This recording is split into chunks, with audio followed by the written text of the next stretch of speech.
Jack is a great guy. He's written a fantastic book. Everybody's talking about it. Go get it.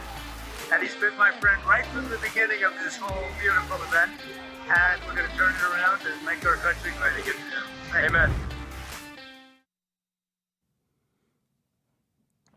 Jack Posobiec back here live, Human Events Daily, Charlie Kirk Studio, Phoenix, Arizona. We're on with Nick Sortor, who was arrested last night, an obvious unlawful arrest. Nick, you have, and I can't even imagine if you would have been realizing it when those handcuffs were put on you, that you've had the White House respond to this, the Department of Homeland Security, and the Department of Justice. You yourself have had strong words for the Portland police. Where does this go next? You know, Jack, I was very flattered by the outpouring of support. I didn't actually know at the time. Keep in mind, I'm in a box, so I had no clue what was going on the outside. I didn't know who knew that I was arrested. I didn't know if anybody knew that I was arrested. I didn't see who saw me get arrested. So I was sort of in there thinking, like, okay, well, what do I do when I get back out? You know, because I knew that this needed to be brought to attention because it's obviously ridiculous, and it proves what we've been saying for the longest time about these radical left police departments, especially in Portland and Seattle would probably be another example as well. And then I come out and I look at my phone, and it was like fried. I mean, just the amount, when I turned it back on, all the messages, all the tags and posts and from like high level figures, like high in the U.S. government.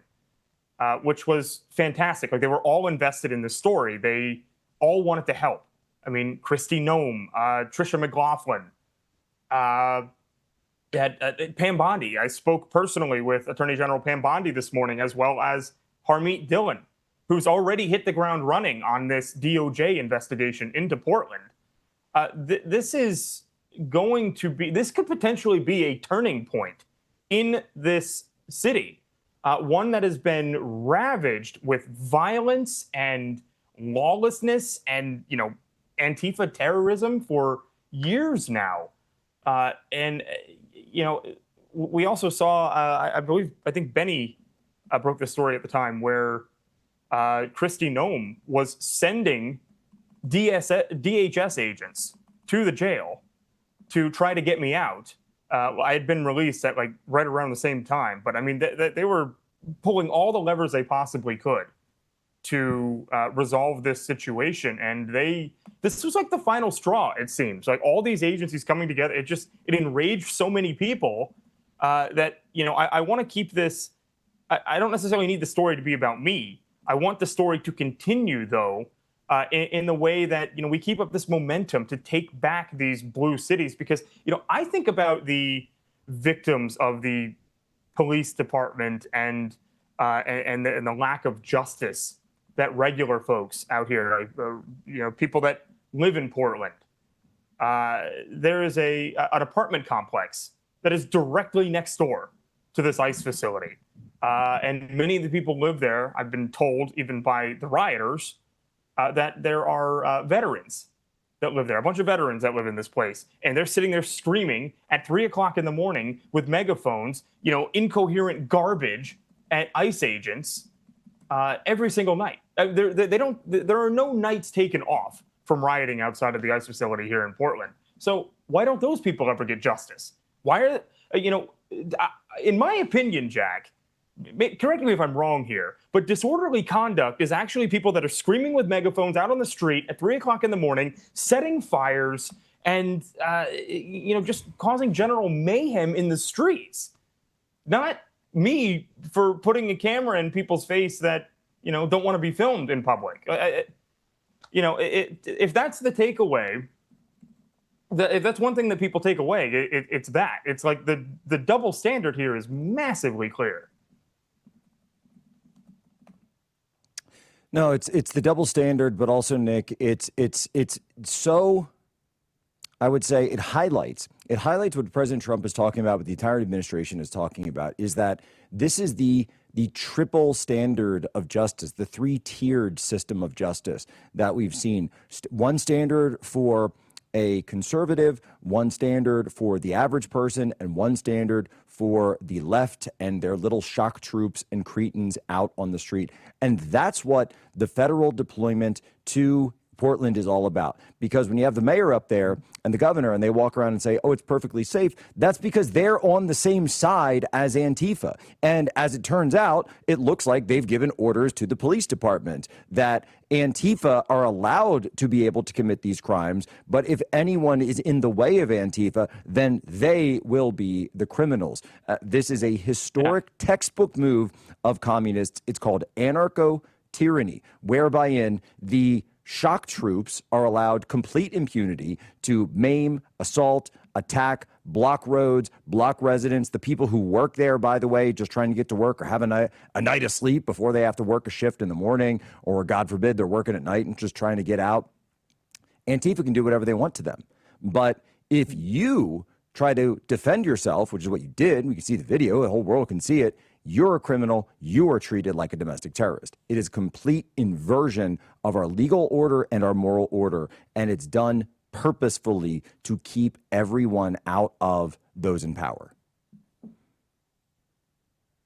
Yeah, absolutely, Jack. And the people here, they're afraid to speak out about this. They're afraid of the consequences, because if they go out from their apartment building, the one that I was just referring to, and they try to speak out against the screaming in the streets and the general anarchy that's happening, they're going to end up being beat to a pulp. And they don't have a large voice or platform to use to get that message out. The legacy media here sure isn't going to help with it. They don't care because they're scared too. All these people are afraid of these violent leftists at this point because they know that the police department isn't going to do anything about it. And I actually spoke with these officers that they call liaison officers from the Portland Police Department down there. They stationed two of them, just two, on every night, just on the corner. They don't do anything. They've never arrested a single person down there. And if you watch Katie Daviscourt's video, you'll see that liaison officer, which is a sworn officer. They're just as many policing powers as any other cop. Following the assailant and then just, letting her go. I asked them on, covert camera, why they don't, enforce laws. When they watch crimes happen, they don't do anything about it. And they said, well, we don't want to pick sides in this case. We don't want to pick any sides. We don't want to make one side feel like we're coming after them, but not the other. And so that's why you see people like Katie get hit. I mean, she literally got a concussion from this. They're saying, oh, well, they'll intervene when there's a substantial chance of death. Okay, so, if you're bleeding out in the middle of the street, maybe they'll jump in and do something. But until then, there are no laws. It's wild to me because they don't, on a normal basis, they don't call Portland police to come into the area. They make, even if you're calling an ambulance, for some reason, they make you go get the ambulance 2 blocks away. They won't bring them into the area. So the fact that there were Portland cops there yesterday, actual regular street cops, there was some reason, there was some order they were given to go into the area yesterday. Was that order related to me or other conservative journalists that were covering the story? That's what we're going to try to find out here, because it was very weird to all of us on the ground to see them there just lurking and not doing anything about the fires that were being set and the vandalism that was actively happening in front of them. The only time they responded is when they wanted to arrest me. So, Nick, we're just about out of time. Thank you. I'm glad you're safe. Thank you for what you're doing. Final question. Do you plan to go back? Mm-hmm. Dude, I'm not leaving. I extended the hotel for another week. They're not going to get rid of me. It's going to get worse for them. Let's go. Nick Sortor. I had to ask a question, but there was no question in my mind. There was no doubt in my mind. Go follow Nick. If you want to support Nick, make sure you go supporting him. X, is that the spot, Nick? That's the spot. Everybody else will just ban me. All right, Nick Sortor. Make sure you're following him. Support his work. This guy's a patriot, and he's a working journalist, one of the hardest working journalists in the country. Ladies and gentlemen, as always, you have my permission to lay ashore.